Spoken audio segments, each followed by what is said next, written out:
Hey guys, welcome back to the channel. If you're new here, we would sure appreciate it if you'd take the time to subscribe and smash the little bell so you'll be notified of when we upload new videos, and we're trying to do a lot more of those now. About 6 months ago we moved from a bigger town out to like kind of a smaller town, not really a suburb, but there's about 12 miles in between them. Anyway, this town has like 600 people in it and we're out on the edge of the town. So what we've done is we bought a 16 by 50 Dirksen shed and we're converting that. So if you've been around for a while, you kind of know. This video is primarily going to focus on our tankless hot water heater, maybe give you like a few pros and cons of it and show you exactly how we wired it up, because I found a lot of videos that would kind of show you but not show you maybe the breaker box. So I'm going to show you everything exactly how my electrician told me to wire it up. Definitely consult your own before you go taking my advice, but just want to show you what we've done. Before we get into that, I'll kind of take you around the backyard and show you a few things that we've done here. When we lived in town, we rented, so we didn't know how long we were going to be there, so I didn't want to do too much to the yard. When we got to this yard, if you look back in our first video, it was a big giant weed patch. So just maybe show you a couple of the improvements we've made to the outside. And the next episode, we got some pets. We're not really doing homesteading necessarily, we're not going off grid, but we are going to try to maybe take care of ourselves a little bit better and not rely on the grocery store so much. The next episode we're going to kind of get into that a little bit more. So we're going to take a look around out here and then we'll go inside and talk about the hot water heater. So this is the trampoline that Santa Claus brought. The kids had wanted one for a while, but like I said, we were in town and it's just not one of those things you want to pack up and move. So once we kind of got settled here, they were able to get one of these. And then my son, he loves his PlayStation, but we're trying to encourage the kids to get outside more. And this was what Miss Sadie ended up with for Christmas, and we finally got this installed. Daniel poured the concrete in the holes there.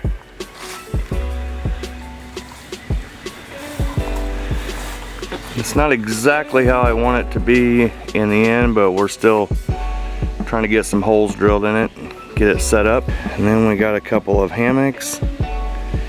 And you will notice that there's no underpinning right now. If anybody has any ideas on how to do that, I just haven't settled on one particular thing, and we do have to insulate the bottom of it.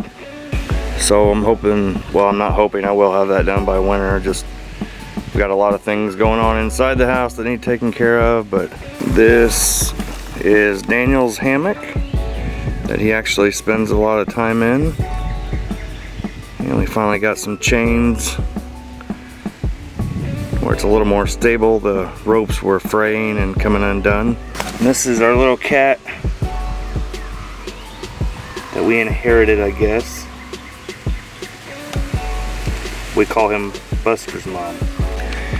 And the deck we put on after it got here, you should have seen that in the last episode. Still got some work left to do on it, and it's a little bit cluttered up there, but we're using those tools to kind of work on the inside. So it's just a big long work in progress. I asked the wife for 1.5 to 2 years before she started complaining too much, so she's been pretty patient. All right, let's go inside and talk about the hot water heater. So here is our hot water heater, and it is,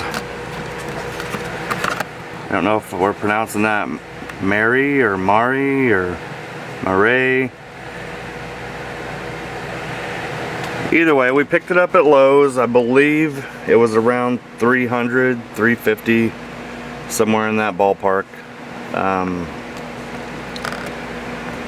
And I originally wired a 10-2 through here. So we'll go ahead and pull this cover off. So anyway, to install it, you have to, obviously with the electric off, you have to pull that white cable out of there, and it connects in here.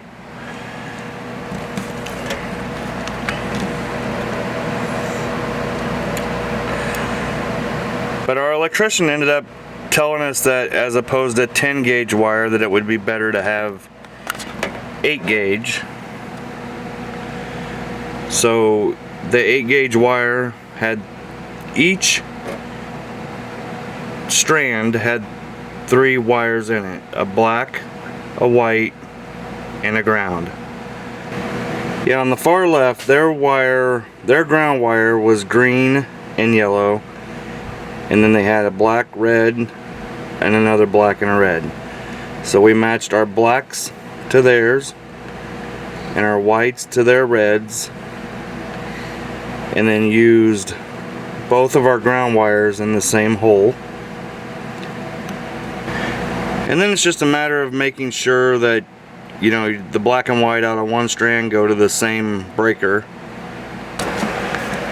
So after you get it put back on, there's a hole there, another one on that side, and then 2 at the top that have to go back in.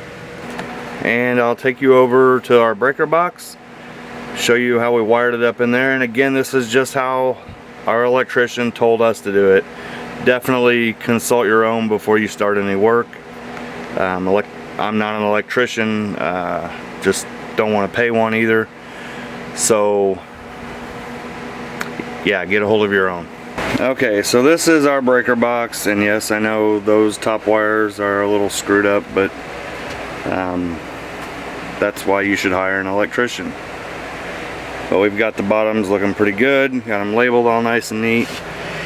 So we have 2 double pole 50 amp breakers.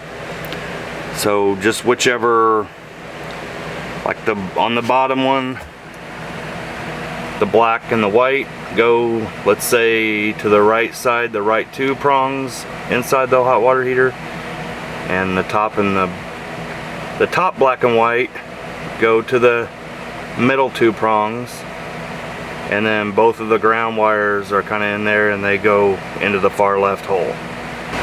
And we do have to clean that up a little bit, get those trimmed back, scooted over into the corner so it's more professional looking. But there's so many projects. So you can see there, I just turned the hot water on and the temperature starts rising. The little flame lights up so you can tell that it's heating up. It shows you the outlet temperature. And let's see, I believe it's this button here.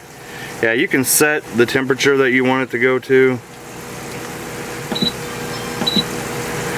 108, 111. I think, yeah, it goes to 125. But we've kind of found that down there we are having some trouble with it. Like I think it's common, like I've kind of looked it up a little bit, but it seems like you just have to leave the hot water cranked open, and there may be some adjustments that I can make on my faucet. If you happen to know exactly what I'm talking about and how to fix it, please feel free to leave a comment or email me. I'm sure we'd love to take less than scalding hot showers, but that's kind of what we're doing for right now. As soon as you like dial it back a little bit, it will shut the heater down and it goes back to the inlet temperature, which is somewhere in the 67 degree range, and that's a big gap and it will shock you. Right, wife? So anyway, that's our hot water heater. If you have any questions, definitely, you know, feel free to leave a comment, or if you have any suggestions, we'll take those too. The next episode, we're gonna show off a couple of, I don't know if you want to call them pets or dinner, but we got them and we're gonna show them to you guys. Thanks for watching, everybody. We'll see you on the next one.